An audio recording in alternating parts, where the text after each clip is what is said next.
In the last days I spent a lot of time reading about the Battle of Salamis in 480 BC, and I thought how our world would have changed if the Persian invasion would have been a success. But this is not the only conflict with a huge influence on our modern world. In this video I want to present you 5 battles that dramatically changed how we live today. In 499 BC, the Greek regions in Anatolia revolted against their Persian rulers. They were supported by Athene, who supplied them with weapons and money. After Darius, the king of Persia, defeated the rebels, he planned to punish Athene. The Athenian army under Miltiades was able to stop his ambitions at the Battle of Marathon in 490 BC. The Persians had to retreat, but they would not forget. 10 years later, in 480 BC, Xerxes, Darius' son, launched a second invasion. His massive army of over 200,000 men should invade Greece from the land and from the sea. The Greek city-states formed an alliance willing to defend their home. Sparta planned to stop the Persian army at the Thermopylae, while the Athenian navy would hold Artemisium. Leonidas and his men were able to hold the line for 3 days. At the end, the Persian army found a way to surpass the Spartan hoplites. Although the situation was hopeless, Leonidas and 300 Spartans remained and fought to the bitter death. Pericles, the leader of Athens, consulted the oracle of Delphi to find a way to turn the war in Greeks' favor. The oracle said that Athens had to find safety behind a wooden wall, or more specific, the massive Athenian navy. Pericles ordered to evacuate the population of Athens.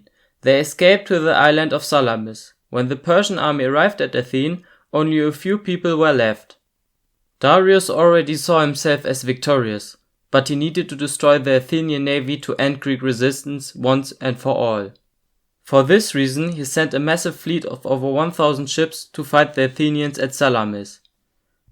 According to Greek records, the united Greek fleet consisted of only 350 triremes.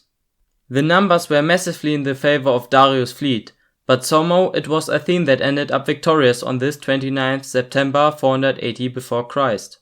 Till today we don't know exactly how Pericles was able to defeat the Persians, but many experts believe that the location of the battle played a huge role.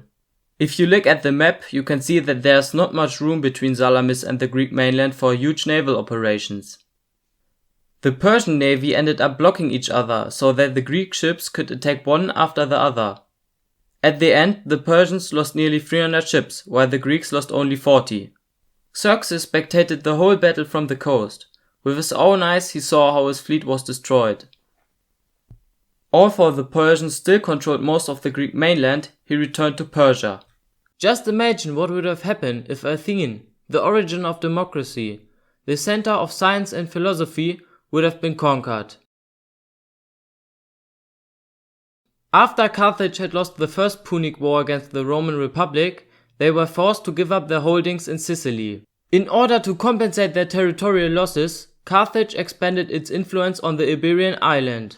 It did not last long till their interests collided with the Roman Republic. To prevent a war, both sides agreed to stay on their side of the Ebro River in 226 BC. The fragile peace lasted 7 years, till Carthage attacked Saguntum. Saguntum was on the Carthaginian side of the Ebro River, but it had a defensive alliance with the Roman Republic. The Carthaginian army was led by the famous general Hannibal Barcas. Because Rome did not rush to the help of their ally, many historians think that they were interested in an escalation of the conflict. However, after Saguntum fell into Carthaginian hands, the Senate demanded that Hannibal should be handed out to Rome for punishment. Carthage had no interest in taking a knee before Rome, so the Roman Republic declared war in 218 BC, setting the stage for one of the biggest conflicts in ancient history. Hannibal had no interest to wait for the Romans to push into North Africa. He set up an army of 50,000 infantrymen, 9,000 riders and 37 elephants to march over the Alps. This would allow him to attack the unprotected northern Roman provinces. Hannibal reached the Roman territory in late 218 BC. During his crossing of the Alps, his army was joined by multiple Celtic tribes. The first major battle was fought in June 207 BC at the lake of Trasimene. Here, the Romans lost nearly 30,000 men, while Carthage lost only 1,500. Although Hannibal had achieved a great success, he knew that it needed more to claim victory. He managed to gain a hold in northern Italy and convinced more Celts to fight in his ranks. Meanwhile, Rome built up a massive army of 16 legions under the lead of the consuls Paulus and Varro.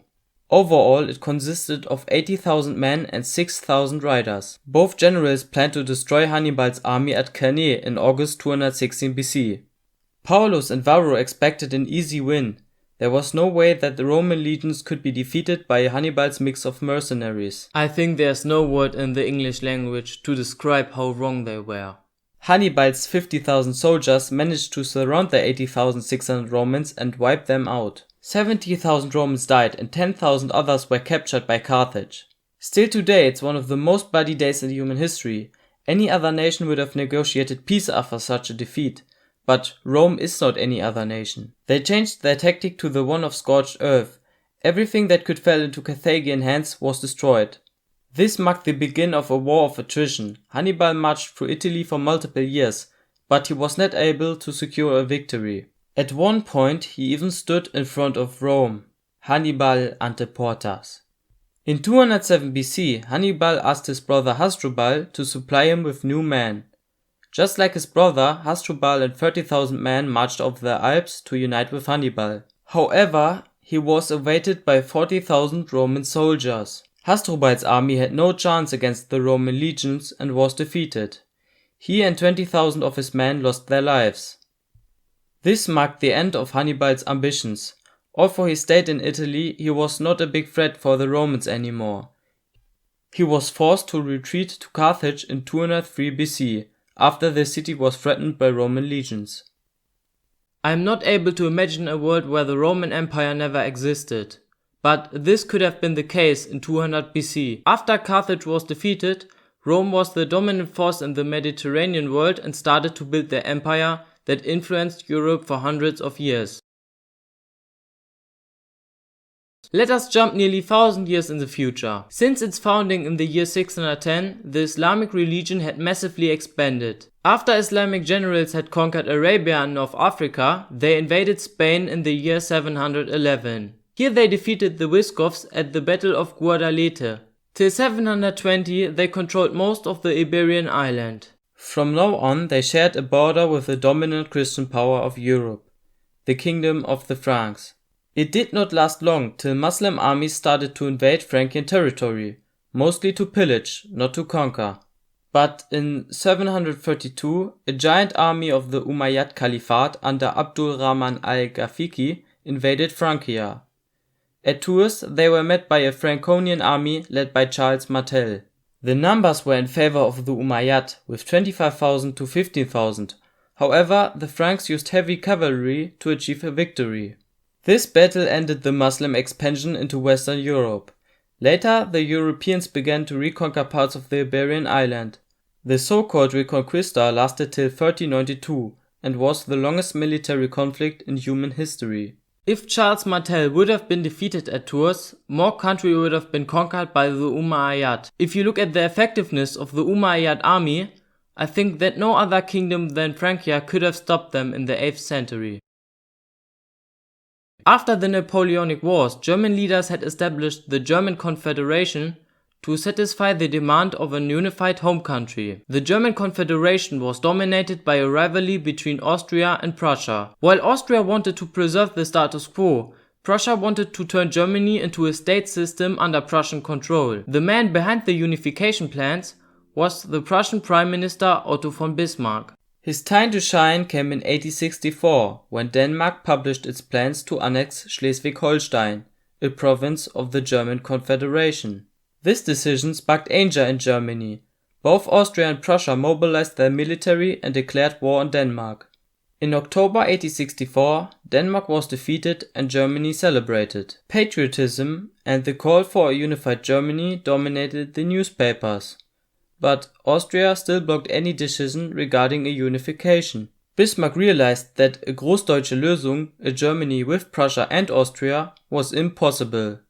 Austria had to be kicked out of the German Confederation.